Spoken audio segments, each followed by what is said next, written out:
Most people assume the problem with our phones is the time they take from us. We measure it in hours.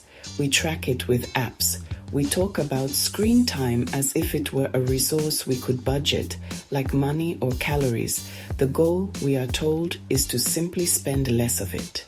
We believe that if we could just claw back an hour or two each day, we would find the space we are looking for.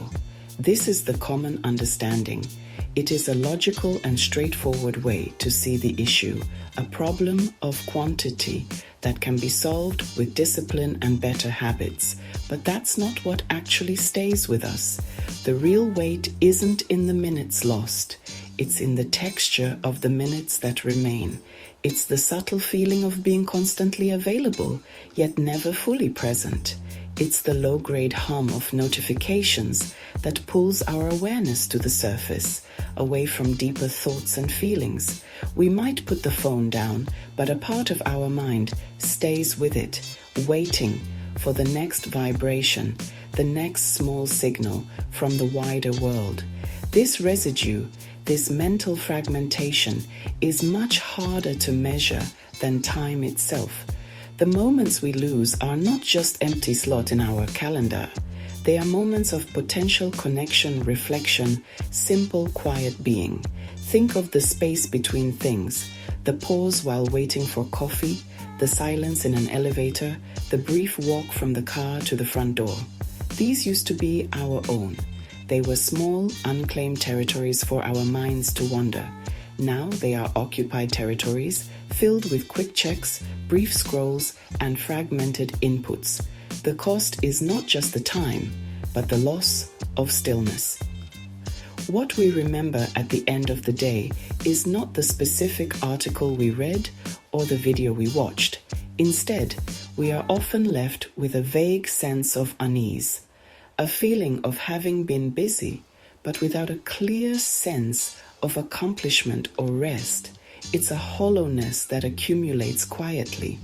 We think we are just passing time, but we are also shaping our capacity for attention.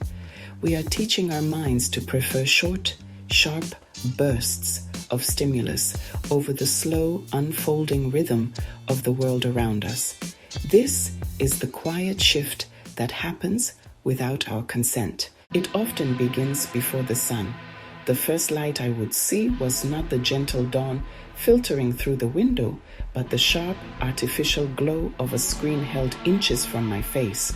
My alarm would sound from the phone, and my first conscious act was to silence it. But my thumb would invariably drift. It would open a news app, a social feed, a string of overnight emails. I told myself it was a way to ease into the day, a soft start. But it was never soft. It was a jolt, a sudden immersion into a world of demands, opinions, anxieties before my own thoughts had a chance to form. This morning ritual set a tone for everything that followed. My mind, still in that delicate state between sleep and full wakefulness, was immediately filled with external noise. Before I had even taken a sip of water or felt the floor beneath my feet, I had already consumed a dozen headlines, seen a handful of curated images of other people's lives, and felt the familiar, low-level pressure to respond. It was a preemptive strike against stillness. The quiet internal space that a new morning offers was colonized before I was even aware I had it to lose. It was a subtle, daily surrender. The feeling it left was one of being slightly behind before the day had even started. It was as if I was entering a conversation already in progress, trying to catch up on what I had missed. The world presented on the screen was urgent, immediate, and endlessly unfolding. My own inner world, by contrast, felt slow and unformed. The impulse was to stay connected to the faster, more vibrant stream of information, rather than tend to the quiet, personal landscape of my own morning mind. This pattern wasn't a conscious choice. It was a reflex, a habit carved out over years. And so I would carry this fragmented attention with me out of the bedroom. The day began not with a sense of presence, but with a sense of preoccupation. My thoughts were already scattered, pulled in multiple directions by the digital tide I had invited in. I would stand in the kitchen, waiting for the kettle to boil, and my hand would reach for the phone again, almost of its own accord. The day was not a clean slate. It was a continuation of the endless scroll, a page already filled with the noise of others before I had a chance to write my own first line. Throughout the day, the pattern continued through small, almost invisible gestures. It was the quick glance at the phone while stopped at a red light. It was the reflexive pull from my pocket while standing in line for lunch. It was the brief scroll through a feed while waiting for a file to download. Each action was tiny, lasting only a minute or two. On their own, they seemed harmless, like small sips of water. But these sips were constant, and they were not quenching a thirst. They were creating one, a perpetual need for the next small hit of information, the next notification, the next refresh. These moments were not about seeking specific knowledge or connection. More often than not, I wasn't looking for anything in particular. The gesture was the goal. The action of unlocking the phone, opening an app, and moving my thumb across the glass was a habit loop that had become deeply ingrained. It was a physical tick, a modern-day pacifier for the restless mind. It filled the small empty spaces of the day, the moments of transition that once belonged to observation or quiet thought. The world outside the screen became the boring interruption to the world inside it. The cumulative effect of these micro moments was a subtle but persistent sense of disconnection from my immediate surroundings. I would find myself in a room with people, yet my attention would be tethered to the device in my hand. I would hear the words of a conversation, but my mind would be elsewhere, snagged on a headline or an image I had just seen. I was physically present, but my consciousness was fractured. This created a strange dual existence where I was never fully here nor fully there, but hovering in a liminal space between the digital and the real. This habit also eroded my ability to simply be with my own thoughts. Any moment of potential boredom was immediately medicated with a screen.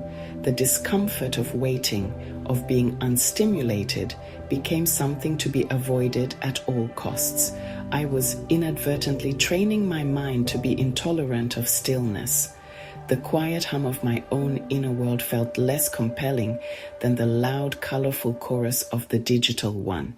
The small recurring gestures were not just filling time, they were actively pushing away the opportunity for unfiltered, unguided reflection. There was a strange comfort in this state of distraction. In moments of stress, anxiety, or sadness, the phone offered an immediate and effective escape. It was a portal away from difficult feelings. A few minutes of scrolling through a beautiful travel feed or watching a short, funny video could temporarily mute the inner turmoil. The endless novelty provided a reliable buffer against the discomfort of my own emotional landscape. It promised relief, and in the short term, it always delivered. This relief, however, was hollow. It didn't resolve the underlying feeling, it just postponed it. The anxiety or sadness would still be there when the screen went dark, often accompanied by a new, vague sense of guilt for the time lost. The comfort it offered was the comfort of numbness, not of healing. This is the moment most people stop thinking. We recognize the problem. We might even experiment with a small change, like I did on that park bench. We feel a brief sense of victory, a glimmer of a different way of being. And then the momentum fades. The old habits, with their deep, well-worn grooves, quietly reassert themselves. The phone comes back out. The scrolling resumes. The brief insight is logged as a nice idea, but not a practical one for the long term. The system of distraction is incredibly resilient. It absorbs these small rebellions and carries on. If this feels familiar, stay with me. But this time, for me, something was different. The experience on the bench was not just a pleasant alternative. It was a revelation. It revealed the sheer scale of what I had been missing. It wasn't just about reclaiming wasted time. It was about reclaiming a different quality of experience, a richer, more textured way of being in the world. The brief moments of boredom I had worked so hard to eliminate were not empty voids. They were fertile ground. They were the spaces where observation, reflection, serendipitous thought could actually happen. The meaning of my phone use began to quietly shift. I had always seen it as a tool for connection, productivity, a gateway to more. Now I saw its other face. I saw it as a barrier to connecting with myself, a barrier to connecting with the physical world right in front of me. Every time I reached for it to escape a moment of quiet, I was building that barrier a little higher. I was choosing a thin, mediated experience over a direct and unfiltered one. The phone wasn't adding something, it was displacing something far more valuable. The goal was no longer to use my phone less, a negative goal that feels like deprivation. The goal became to experience my life more directly, a positive goal that felt like an invitation. It wasn't about willpower and restriction anymore. It was about curiosity and discovery. What else would I notice if I didn't fill the space? What other thoughts would I have? What would it feel like to simply be where I was without a digital escape hatch? The question was no longer about what I was giving up, but what I stood to gain. This journey has brought me face to face with the parts of myself I was using the screen to avoid. In the absence of constant external stimulus, my own inner world has come into sharper focus. This has not always been comfortable. The quiet has allowed not only for creative thoughts and peaceful feelings to surface, but also for anxieties, unresolved sorrows, and difficult questions. The phone, with its promise of immediate distraction, was a powerful anesthetic for these things. Without it, I have had to learn to sit with the full spectrum of my own experience, the pleasant and the painful alike. I have come to see that this is the real work: digital minimalism, boundary setting, tending of the stream. These are all just tools. They are the instruments for creating the necessary space. But the space itself is not the point. The point is what we do with the space once we have it. It is about our willingness to turn inward and engage with what we find there. There is a page in my journal from early in this process that remains blank. I had set aside an evening to write, to reflect, to be with myself, but the silence felt too heavy, the prospect of facing my own thoughts too daunting. I spent 2 hours in a state of restless agitation, unable to write a single word, fighting the overwhelming urge to pick up my phone and escape into the comfortable noise of the digital world. That blank page is a powerful symbol for me. It represents the frontier of this work, the uncomfortable edge between the intention for presence and the reality of our inner resistance. You know, that page is still waiting. It reminds me that this is not a problem that can be solved with a simple life hack or a new app. It is a deep, personal, ongoing inquiry. Reclaiming attention is the easy part. The harder part is learning to inhabit that attention with courage and grace. It is learning to sit with the discomfort of the unwritten page, trusting that in time the words will come. The space is not an escape, it is an encounter. So where does this leave us? We have built a world that is brilliantly engineered to fragment our attention. The tools we use are not neutral, they shape the user. The hammer invites the nail, The book invites contemplation. The smartphone, with its endless scroll and push notifications, invites a particular way of being. It trains us in a mode of attention that is wide, fast, and shallow. But I wonder if its greatest unspoken function is to keep us from the difficult, essential work of looking inward. I wonder if the constant noise is a defense against the demanding silence of our own souls. And so the question that remains, the one that I now live with every day, is this. Once we have put down our phones, once we have created a moment of quiet, what are we hoping to find?